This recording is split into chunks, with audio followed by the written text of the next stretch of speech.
ក្មួយមើលទៅមើលខ្លួនឯងរាល់ថ្ងៃនេះសល់អ្វីខ្លះហើយ ខ្ញុំឈឺចិត្តណាស់ម៉ែមិនគួរណាគេមកប្រាច់ពាក្យពីកូនព្រមតែយើងធ្លាក់ខ្លួនក្រនោះទេកាលពេលមុនធ្លាប់តែល្អនឹងគ្នាសោះបរិញក៏គេដាច់មេត្តាដល់ថ្នាក់នេះនោះម៉ែពួកយើងផ្ដាច់ពាក្យនឹងគ្នាហើយលាក់ពុកម៉ែរបស់លាក់ជាអ្នកមកប្រាច់ពាក្យពីបងនោះទេ មិនមកចង់តាមមនុស្សស្អីក្រក្រអញ្ចឹងហ៎នាងភ្លើ អ្នកមីងគ្មានសិទ្ធិមើងងាយអនាគតស្វាមីរបស់ខ្ញុំនោះទេគាត់ក្រមែនតែគាត់មិនបានក្រចិត្តកំណត់អីទេ រឿងគូនឹងដឹងកំសត់ នៅក្នុងភូមិចិត្តគ្នាមានគ្រួសារពីរបានភ្ជាប់សាច់ភ្ជាប់ឈាមនឹងគ្នាឲ្យកូនកូនពួកគេខ្លាចជាគូនឹងគ្នាតាំងពីពួកគេនៅក្មេងៗមកម្ល៉េះលុះដល់ពេលពួកគេធំឡើងម្ដាយឪពុកខាងស្រីចង់កែប្រែចិត្តគំនិត ពុកវាអើយខ្ញុំគិតថាគួរតែផ្ដាច់ពាក្យកូនស្រីយើងជាមួយនឹងអាគិរីទៅពេលនេះវាពេញវ័យតែបែរជាគ្រួសារវាធ្លាក់ខ្លួនក្រទៅវិញយើងមិនអាចឲ្យកូនយើងទៅយកវានោះទេ ខ្ញុំក៏គិតអញ្ចឹងដែរម៉ែវាបើយើងរៀបការកូនស្រីយើងជាមួយគ្រួសារគេនោះច្បាស់ណាស់ថាកូនស្រីយើងនឹងពិបាកហើយព្រោះគ្រួសារវាធ្លាក់ខ្លួនក្របែបនេះបើការរួចបានស្អីស៊ីទៅមើលគ្រួសារវាទៅនៅសល់តែម៉ែចាស់មួយឪពុកស្លាប់ចោលក៏ធ្លាក់ខ្លួនក្រអញ្ចឹងតែម្ដង មានតែអញ្ចឹងហើយមកទុកម៉ែម៉ាដល់ថ្ងៃរៀបការមិនដឹងថាបានស្អីចូលមកស្ដីដណ្ដឹងកូនស្រីរបស់យើងនោះទេបើក្រុងរហាមរកអីស៊ីមិនបានអញ្ចឹងនោះ បើអញ្ចឹងទៅហើយយើងទៅផ្ដាច់ពាក្យថ្ងៃនេះតែម្ដងទៅម៉ែវាកុំទុកយូរនាំសុបិនច្រើនអី ចាស់ពុកវាអញ្ចឹងខ្ញុំហៅកូនស្រីយើងសិនពុកវាហៅមកប្រាប់វាឲ្យដឹង ហៅវាប្រាប់ឲ្យដឹងឲ្យហើយទៅម៉ែវា មីអូនអើយមីអូនមកណែតិចមើល ចាម៉ែខ្ញុំមកហើយម៉ែពុកមានគេអីមែនទេ ម៉ែគិតគ្នាជាមួយពុកឯងយ៉ាងម៉េចហើយពួកយើងនឹងផ្ដាច់ពាក្យផ្ដាច់ស្ដីមិនលើកកូនឯងឲ្យអាគិរីនោះទេ ហេតុអីទៅម៉ែក្រែងពុកម៉ែខ្ជុំសម្ដីហើយកូនតាំងពីកូននៅក្មេងៗនោះឯងមិនឥឡូវម៉ែនឹងពុកមកនិយាយដូចឆ្លេតទៅវិញខ្ញុំមិនយល់ទេម៉ែ មិនបាច់យល់ស្អីច្រើនពេកទេដឹងត្រឹមថាយើងមិនលើកកូនឯងឲ្យរៀបការជាមួយវាទៅបានហើយឆាប់ទៅជាមួយពុកនឹងម៉ែហើយកុំតវ៉ាស្អីទាំងអស់ធ្វើជាកូនត្រូវស្ដាប់បង្គាប់ម៉ែឪគ្មានម៉ែឪណាចង់ឲ្យកូននៅបាននោះទេ ចាពុកខ្ញុំស្ដាប់តាមអ្នកទាំងពីរថារវិតពុកម៉ែនិងលាក់ក៏បាននាំនាងទៅផ្ទះនាយគិរី ម៉ែអើយអ្នកនៅផ្ទះទេទៅណាបាត់ហើយនឹងខ្ញុំមកលេង អ្នកដន្លងតើចូលមកលេងខាងក្នុងសិនមកអ្នកគិរិយាគ្រួសារលាក់គេមកលេងកូនឆាប់មកជម្រាបសួរចាស់បន្តិចមកកូន បាទម៉ែជំរាបសួរពូមីងសួស្ដីអូនលាក់ ខ្ញុំបងនេះមានរឿងចង់និយាយពីរឿងកូនរបស់ពួកយើង រឿងកូនយើងមិនចាំបាច់បញ្ញាពេកនោះទេអ្នកតាមដំណើរសិនទៅទុកឲ្យក្មេងៗមើលចិត្តគ្នា1ឆ្នាំ2ឆ្នាំសិនទៅអ្នក ខ្ញុំមិនមែនមកនិយាយរឿងនេះនោះទេអ្នក បើអញ្ចឹងអ្នកមានរឿងអីនិយាយទៅ គឺយើងមកផ្ដាច់ពាក្យវិញខ្ញុំនឹងឲ្យវាគិតច្បាស់ហើយថាមិនអាចឲ្យកូនស្រីរបស់ខ្ញុំនេះទៅរៀបការជាមួយកូនប្រុសរបស់អ្នកបានឡើយ ហេតុអីទៅមីងធ្វើបែបនេះមិនបានទេខ្ញុំមិនព្រមទេខ្ញុំមិនផ្ដាច់ពាក្យពីអូនលាក់ទេ ក្មួយឯងរកមនុស្សស្រីផ្សេងទៀតចុះក៏ផ្អងទៀមកូនមីងអីឲ្យលាក់មានសេរីភាពពីក្មួយទៅក្មួយមើលទៅមើលខ្លួនឯងរាល់ថ្ងៃនេះសល់អ្វីខ្លះហើយដែលអាចឲ្យកូនមីងនេះពឹងពាក់បានរូបមើលបានសោយសពស្រួលជាមួយក្មួយនោះមីងជាម្ដាយមីងចង់ឃើញកូនរស់នៅដោយមានសេចក្តីសុខស្រួលមិនលំបាកហាក្មួយយល់ទេ អញ្ចឹងបានន័យថាអ្នកផ្ដាច់ពាក្យក្មេងៗក៏ព្រោះតែគ្រួសារខ្ញុំគ្មានអ្វីមែនទេអ្នកក្បត់ពាក្យសម្ដីខ្លួនឯងបានយ៉ាងម៉េចទៅកូនខ្ញុំរាល់ថ្ងៃនេះវាខំប្រឹងខ្លាំងណាស់ខំដើម្បីកូនស្រីរបស់អ្នកសឹងតែមិនបានដេកពួនផងប្រឹងរកលុយមកស្ដីដណ្ដឹងកូនអ្នករៀបការចេញពីផ្ទះពីប្រឡប់រាល់ថ្ងៃណា ខ្ញុំនឹងប្រពន្ធសម្រាប់ចិត្តថាផ្ដាច់ពាក្យហើយអ្នកទុកលុយកាក់ដែលរកបាននោះទៅដណ្ដឹងស្រីក្រមុំផ្សេងឲ្យកូនប្រុសរបស់អ្នកចុះខ្វាយស្រីក្រមុំផ្សេងក្នុងភូមិយើងនេះនោះ ពុកវានិយាយត្រូវគួរតែរកផ្សេងឲ្យកូនប្រុសរបស់អ្នកចុះតោះយើងទៅផ្ទះវិញពុកវាមីអូនលាសិនហើយអ្នក អ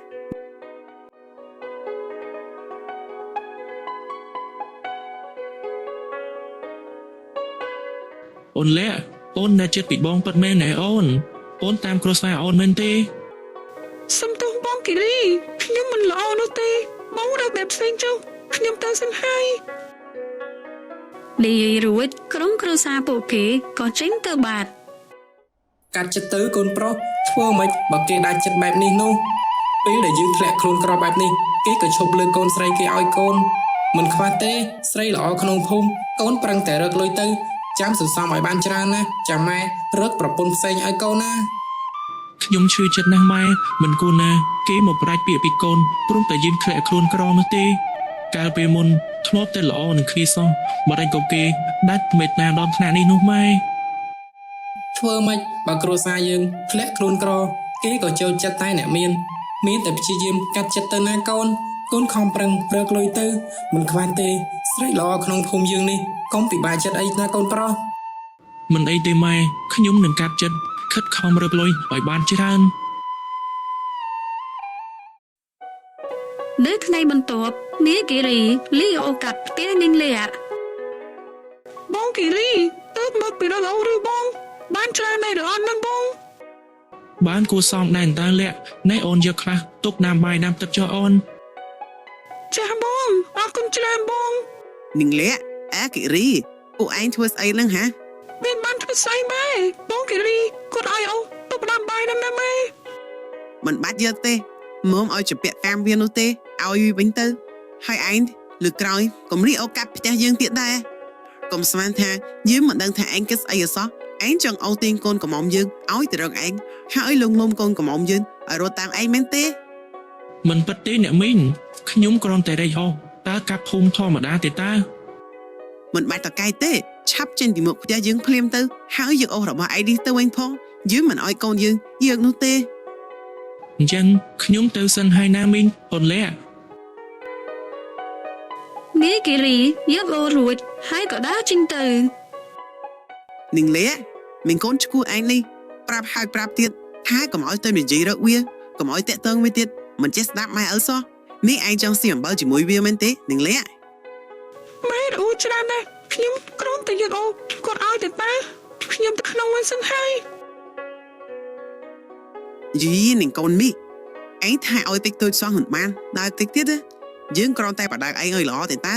យើងឆ្លងកាត់មុនឯងឲ្យវាចេះស្ដាប់យើងផងពេលយើងបដៅមិនបងដងនោះ នៅផ្ទះនាយគិរី ដាក់ចុះមកកូនធ្ងន់ខ្លាំងដែរឬអត់ហ្នឹង មិនអីទេម៉ែមិនធ្ងន់ទេម៉ែ ក្មួយនិរ័តគេមកលេងគេកំពុងតែដាំស្លនៅចង្ក្រានខាងក្រោយផ្ទះឯណោះ ហេតុអីក៏ម៉ែហើយនាងចូលដាំស្នូអញ្ចឹង នាងជាអ្នកចង់ឲ្យខ្លួនឯងទេតាម៉ែមិនបានប្រើនាងនោះទេ បងគិរីណែបងពិសាទឹកសិនទៅហើយតិចចិត្តសិនទៅបងហើយហត់ខ្លាំងទេបង អរគុណហើយនិរ័ត នាយគិរីយកទឹកមកផឹកហើយក៏ដើរទៅអង្គុយនៅលើគ្រែ បងឃ្លាននៅបងបាយសំណឆ្អិនអស់ហើយក្រៅហូបទៅឆ្ងាញ់ណាបង និរ័តទៅផ្ទះវិញទៅទីនេះមិនស័ក្តិសមនឹងនាងមកលេងនោះទេ បងគិរីកុំនិយាយដូចនេះខ្ញុំគ្រាន់តែមកលេងបងនិងអ្នកមីងទេតាមិនបងគិរីដេញខ្ញុំទៅវិញអញ្ចឹងខ្ញុំខុសអីមែនទេបង កូនឯងកុំអញ្ចឹងពេកមើលគ្នាខំមកលេងមិនដេញគ្នាទៅផ្ទះវិញអញ្ចឹងកូនប្រុសឆាប់ទៅងូតទឹកឲ្យត្រជាក់ខ្លួនសិនទៅអារៀបចំហូបបាយជុំគ្នាណាកូន និរ័តជាកូនអ្នកមានទ្រព្យមិនស័ក្តិសមមកលេងផ្ទះខ្ញុំដែលជាគ្រួសារអ្នកក្រនោះទេប្រយ័ត្នម៉ែពុកនិរ័តថែឲ្យខ្ញុំនិងម៉ែខ្ញុំទៅណា បងកុំព្រួយអីពុកម៉ែខ្ញុំមិនថាអីនោះទេគាត់មិនប្រកាន់គ្រូសាបងដែលមានអ្នកក្រអីនោះទេបងឆាប់ទៅងូតទឹកចេញទៅមកហូបបាយជុំគ្នាជាមួយខ្ញុំនិងអ្នកមីងផង នាយគិរីក៏ដើរទៅងូតទឹកដោយម្ដាយនិងលីរត់រៀបបាយចាំហូបជុំគ្នានាយពេលយប់នៅក្នុងផ្ទះ គិរីថ្ងៃក្រោយកុំដេញក្មួយនិរ័តទៀតគ្នាជាមនុស្សចិត្តល្អគ្រាន់តែគ្នាមកលេងផ្ទះយើងធម្មតាទេតាកូនកូនដេញគ្នាបែបនេះម៉ែខ្លាចគ្នាអន់ចិត្តនឹងណាកូនគ្នាខំមកជួយធ្វើបាយសម្លឲ្យកូនហូបបើម៉ែលឺកូនដេញនាងទៀតណាម៉ែច្បាស់ជាខឹងហើយដឹងទេ តែនាងជាអ្នកមានខ្ញុំខ្លាចតាម៉ែពុករបស់នាងមិនពេញចិត្តដែលនាងមករកអានគ្រួសារអ្នកក្រដូចជាគ្រួសារយើងនោះម៉ែ តែនិរតក៏បានប្រាប់ហើយថាពុកម៉ែនាងមិនថាអ្វីនោះទេកូនឯងកុំទៅគិតច្រើនពេកអីឆាប់ដេកទៅណាកូន បាទម៉ែ lúc bên prập ní kỳ ly trên từ trong cả bát nếu so tay mặt đáy nửa tiếc tay mà này ai មីងខ្ញុំមកលេងយកផ្លែឈើមកផងដែរចង់បងគិរីទៅណាបាត់ហើយមីង ចាស់ក្មួយចូលមកគិរីគេទៅចំការបាត់ហើយក្មួយ អូអញ្ចឹងអ្នកមីងចង់អ្នកមីងពិសាអីរួចហើយនៅបើនៅចាំខ្ញុំទៅធ្វើអីហើយអ្នកមីងពិសាណា បើអញ្ចឹងអរគុណក្មួយច្រើនហើយណា thà rồi đi ruột có chỗ từ trong khăn bài thua bờ bò á mà đây là bò kỳ ri cốt kỳ xa អ្នកមីងនេះរួចហើយឆាប់ពិសាទៅអ្នកមីងពិសាច្រើនណា អរគុណក្មួយច្រើនហើយណាក្មួយមកហូបជាមួយគ្នាទៅក្មួយពិតជាល្អណាស់ក្មួយមានចិត្តលើកូនគិរីកូនប្រុសរបស់មីងមែនទេបានជាធ្វើល្អដាក់គ្រួសារមីងដូច្នេះ មីងមិនក៏សួរខ្ញុំបែបនេះទៅវិញ ក្មួយឆាប់ឆ្លើយមកបើក្មួយមានចិត្តលើកូនប្រុសរបស់មីងមីងនឹងចូលស្ដីនៅនឹងក្មួយឲ្យកូនប្រុសរបស់មីង មីងធ្វើយ៉ាងម៉េចក៏បានដែរខ្ញុំតាមតែអ្នកមីងនិងបងគិរីដែរទេ អញ្ចឹងសម្រាប់ថាក្មួយក៏មានចិត្តលើកូនប្រុសរបស់មីងដែរមែនទេ អញ្ចឹងខ្ញុំទៅផ្ទះសិនហើយអ្នកមីងខ្ញុំជម្រាបលាសិនហើយណា thà chó đi ruột cóប្រញាប់តើចេញទៅ ក្មេងនេះអៀនអីអៀនយ៉ាងនេះបើថាស្រឡាញ់ក៏ប្រាប់ថាស្រឡាញ់មកចាំមិនអៀនអីយ៉ាងនេះនោះ នេះពេលរសៀលនេះគិរីក៏ត្រឡប់មកពីចំការមកផ្ទះវិញ គិរីម៉ែមានរឿងល្អចង់និយាយជាមួយកូនបន្តិច មានរឿងអីទៅម៉ែរត់តែខ្ញុំដាក់កូនអង្គុយលើក្រែមិនទាន់ផងម៉ែមានរឿងអីមិនទាន់មែនទេ ម៉ែគិតថាចង់ចូលស្ដីដណ្ដឹងនិរតឲ្យកូនតែកូនគិតយ៉ាងម៉េចដែរកូនមានចិត្តស្រឡាញ់និរតដែរឬទេ ថាម៉េចម៉ែខ្ញុំស្ដាប់ច្រឡំមែនទេ មិនច្រឡំទេកូនម៉ែបានសួរនិរតហើយគេក៏មានចិត្តស្រឡាញ់កូនដែរ តែគ្រួសារគេជាអ្នកមានណាម៉ែទោះបីនាងព្រមមែនតែមិនប្រកាសថាពុកម៉ែរបស់នាងយល់ព្រមនោះទេកុំទៅអីម៉ែខ្ញុំមិនចង់ទទួលបានការមើងងាយលើគ្រួសារយើងម្ដងទៀតនោះទេម៉ែ មិនអីទេធ្វើតាមតែម៉ែទៅមិនខុសទេស្អែកនេះត្រៀមខ្លួនទៅម៉ែនឹងនាំកូនទៅសួរកូនកំមុំគេ ភ្លាមបែបនេះមែនទេម៉ែមិនក៏ប្រញាប់យ៉ាងនេះ តាមតែម៉ែទៅមិនអីទេ lúc say nở mình chán nên con pro có bán nông nghiệp hai chữ một sấy đần đần đi ruột đi ở cùng mà đái ra bao niên អ្នកអើយខ្ញុំមកនេះចង់មកស្ដីដណ្ដឹងកូនស្រីរបស់អ្នកឲ្យកូនប្រុសរបស់ខ្ញុំតើអ្នកគិតយ៉ាងណាដែរ កូនស្រីខ្ញុំមានតែមួយគ្រាប់ខ្ញុំក៏មិនបានទុកតាំងអីដែរអ្នកតែខ្ញុំត្រូវសួរចិត្តកូនស្រីរបស់ខ្ញុំសិនថាតើមីងមានចិត្តស្រឡាញ់កូនប្រុសរបស់អ្នកដែរឬទេបើកូនខ្ញុំមានចិត្តលើកូនប្រុសរបស់អ្នកខ្ញុំក៏តាមតែកូនដែរអ្នកខ្ញុំមិនគិតលើមានក្រអីនោះទេ អត់មែនហើយនេះពួកយើងចង់បានបុរសណាត់ដែលអាចមើលថែកូនស្រីរបស់យើងបានមិនថាមានឬក្រនោះទេឲ្យតែខិតខំធ្វើការនឹងអាចមើលថែកូនស្រីរបស់ខ្ញុំបានក្មួយទីលីកុំខ្លាចតែមើល ចេះតែភ័យនឹងណាមីងព្រោះខ្ញុំធ្លាប់ត្រូវបានគេផ្ដាច់ពាក្យដោយសារតែខ្ញុំក្រដូច្នេះហើយទើបខ្ញុំមិនតស្រឡះចិត្តនឹងមីង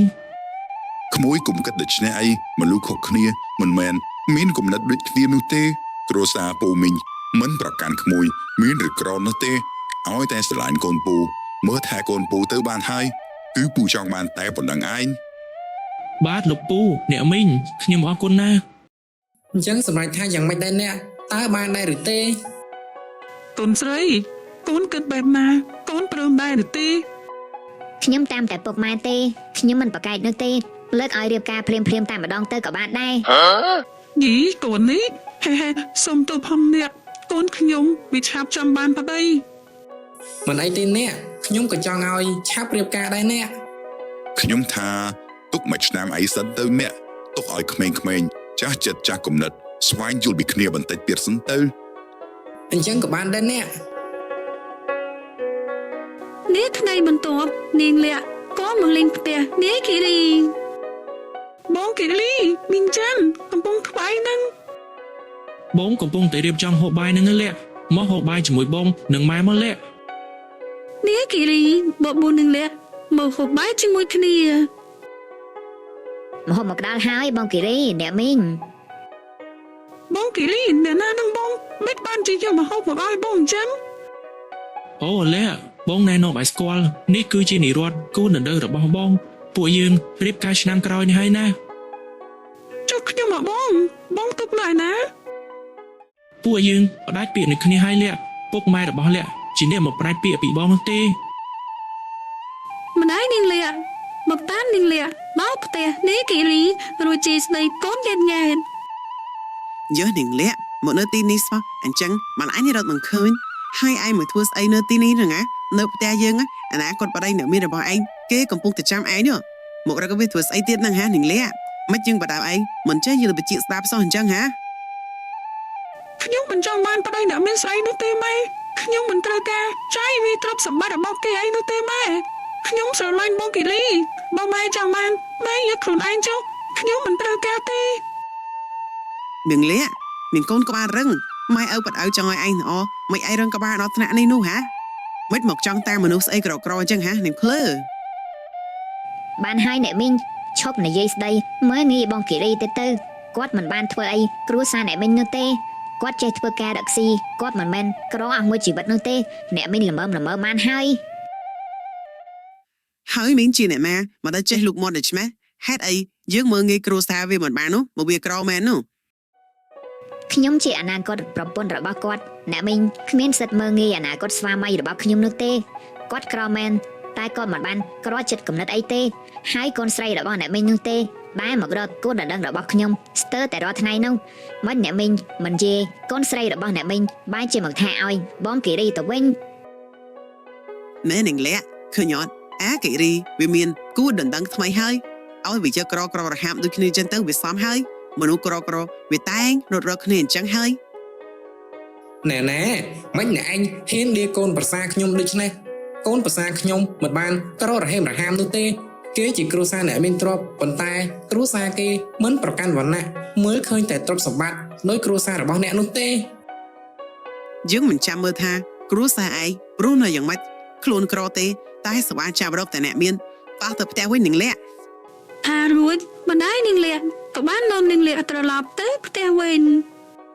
យីបញ្ញាប់ទៅភ្លាមទៅតិចស៊ីមកអង្កត់អូសនឹងឥឡូវហើយទ្រាំមិនបាននោះ បងសុំទោសផងនិរដ្ឋដែលឲ្យអូនមកជួបស្ថានភាពបែបនេះមុនគូណាគាត់មើងងាយដោយទាំងអូននោះទេ មិនអីទេបងអូនក៏ត្រូវចេះដឹងការពីអនាគតស្វាមីរបស់អូនដែរមិនចង់ឲ្យគេមើងងាយស្វាមីរបស់អូនទៀតនោះទេ តោះហូបបាយជុំគ្នាសិនទៅក្មេងៗ មីងសុខខនក្រោយពីនោមកូនមកដល់ផ្ទះក៏បានណែនាំកូនហើយបរិះអ្នកមានម្នាក់ នេះហើយអនាគតប្តីរបស់ឯងគេជាកូនអ្នកមានសាកសពមើលគ្រួសារយើងម៉ែលើកូនឲ្យគេហើយនឹងរៀបការឆាប់នេះ ហេតុអ្វីម៉ែមិនសួរចិត្តខ្ញុំអញ្ចឹងខ្ញុំមិនទាន់ចង់មានប្តីនោះទេ ចាំម៉ែសួរធ្វើស្អីឯងត្រូវធ្វើតាមចិត្តពុកនិងម៉ែរឿងបែបនេះពុកនិងម៉ែជាអ្នកសម្រេចនោះទេយើងតែពីរនាក់គ្មានបំណងឲ្យឯងលំបាកឡើយ សួស្ដីអូនលាក់បងឈ្មោះភ័ក្រអនាគតប្តីអូនបងសប្បាយចិត្តណាស់ដែលបានអូនធ្វើជាប្រពន្ធយើងរៀបការកាន់តែឆាប់កាន់តែល្អអូក្មេងម៉ែក្មេងយល់ថាល្អដែរឬអត់ហ្នឹង អត់ជាល្អខ្លាំងណាស់មីងទៅចង់ឲ្យរៀបការឆាប់នេះដែរ មួយរយៈក្រោយមកនាងលាក់និងនីភាបានរៀបការជាមួយគ្នារួចរាល់ហើយប៉ុន្តែបញ្ហាក្នុងគ្រួសារចេះតែកើតមានអត់ឈប់ឈរ បងភ័ក្របើបងឯងនៅតែបែបនេះទៀតខ្ញុំនឹងលេងលះគ្នាជាមួយនឹងបងវិញហើយខ្ញុំមិនដែលចង់រៀបការជាមួយបងតាំងពីថ្ងៃដំបូងមកម្ល៉េះ លេងទៅយើងមិនខ្វល់ទេបើលេងយើងម៉ែអើឯងបានឲ្យចាយព្រោះរាល់ថ្ងៃនេះគង់តែបានខ្ញុំនេះហើយជាអ្នករកស៊ីចិញ្ចឹមគ្រួសាររបស់ឯងនោះបើម៉ែឯងគ្មានចេះធ្វើស្អីនោះទេចេះតែលាដៃសុំលុយខ្ញុំចាយបើគ្មានខ្ញុំនោះទេគ្រួសារឯងច្បាស់ជាលហេមហាមហើយបើចង់លេងក៏លេងទៅ បងប្រកបមកគ្នានិយាយពីនេះដាក់ខ្ញុំក្រៃឯងទីតាជាអ្នកចង់បានខ្ញុំនោះ ពាក្យនេះសមតែខ្ញុំជាអ្នកនិយាយដាក់ឯងទេបើត្រូវមិនសមឯងជាអ្នកនិយាយដាក់ខ្ញុំនោះទេគឺម៉ែឯងនោះទេម៉ែជាអ្នកចង់លើកឯងមកឲ្យយើងនោះ អាប្តីឈួតអា ប្តីវិញសួយ នាងលះនិងនីភ័ក្រឆ្លោះគ្នាស្ទើរតែរាល់ថ្ងៃនៅផ្ទះនាយរតន៍ កូនរត់កូនឯងឆាប់ទៅតាមគូដណ្ដឹងកូនឯងមកហូបបាយជុំគ្នាមកឈប់ធ្វើការសិនទៅណា តនបាយនៅក្រៅកូនឆាប់ទៅហៅគិរីមកកូនពុកម៉ែចាំ ចាស់ពុកម៉ែអញ្ចឹងចាំកូនមើលផ្លែតណា ថារួចនាយរតន៍ក៏ដើរទៅហៅគូដណ្ដឹងដែលកំពុងធ្វើការងារនៅឯចំការ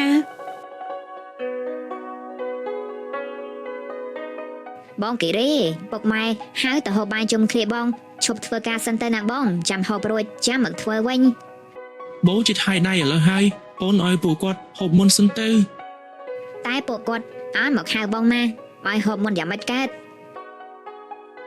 ថារួចនាយរតន៍ក៏អូនដៃនាយគិរីទៅហូបបាយជុំគ្នានៅផ្ទះរបស់នាង ហូបបាយទៅក្មួយគិរី ហូបបាយទៅក្មួយគិរីកុំក្រែងចិនអីយើងជិតខ្លាចជាគ្រួសារតែមួយហើយ បាទអរគុណពូមីង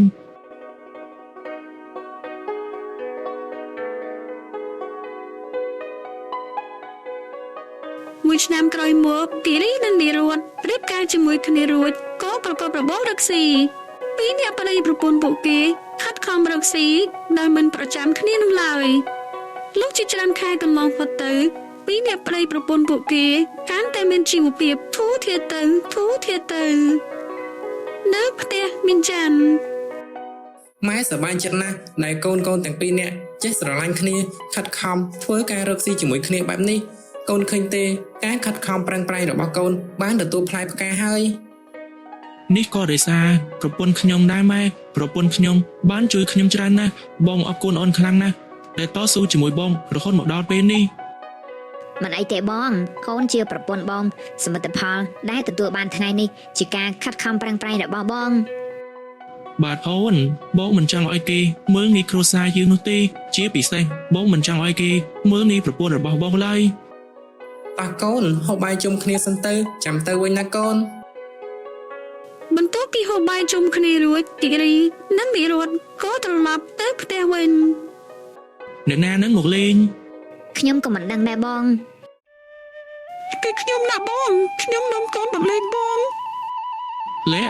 ហេតុអីក៏សុភាពលះប្រែប្រួលយ៉ាងនេះកូនរបស់លះអាយុប៉ុន្មានហើយនឹង មើលគូផៃបងខ្ញុំមិនដឹងនិយាយយ៉ាងណាប្រាប់បងនេះទេខ្ញុំមានកូនបាក់សម្រស់ប្តីក៏មានស្រីខ្ញុំខកហើយបងខ្ញុំខុសដែលតាមពុកម៉ែបងប្រពន្ធបងគេមានសំណាងណាស់ដែលមានបងជាប្តី បងទៅវិញទេដែលមានសំណាងបាននិរតជាប្រពន្ធនោះព្រោះនិរតឆ្លាតចេះការងារសពគ្រប់គួរតែសរសើរប្រពន្ធបងវិញទៅទើបត្រូវជាងពិតទេប្រពន្ធសម្លាញ់ មិនដឹងជាប្រពន្ធសម្លាញ់អីទេហៅតែអូនឲ្យជាប់មាត់ទៅកុំឲ្យថ្ងៃក្រោយហៅឯងយីប៉ៃអីទៅបានហើយ បាទអូន នាងលះបានត្រឹមសោកស្ដាយចំពោះការធ្វើតាមម្ដាយឪពុករបស់នាងដោយរៀបការជាមួយបុរសដែលនាងមិនបានស្រឡាញ់គេស្រឡាញ់នាងតែពេលនាងស្អាតប៉ុណ្ណោះពេលដែលនាងមានកូនបានសម្រស់គេលែងស្រឡាញ់បែរជាលួចមានស្រីក្រៅទៅវិញទោះបីជាក្រទ្រាំតែមិនប្រកាសថាក្រចិត្តកំណត់ឯណាដូច្នេះកុំមកងាយមនុស្សតែសបកក្រៅព្រោះថាផ្នែកខាងមុខគ្មានអ្នកណាហាក់ដឹងមុនទេ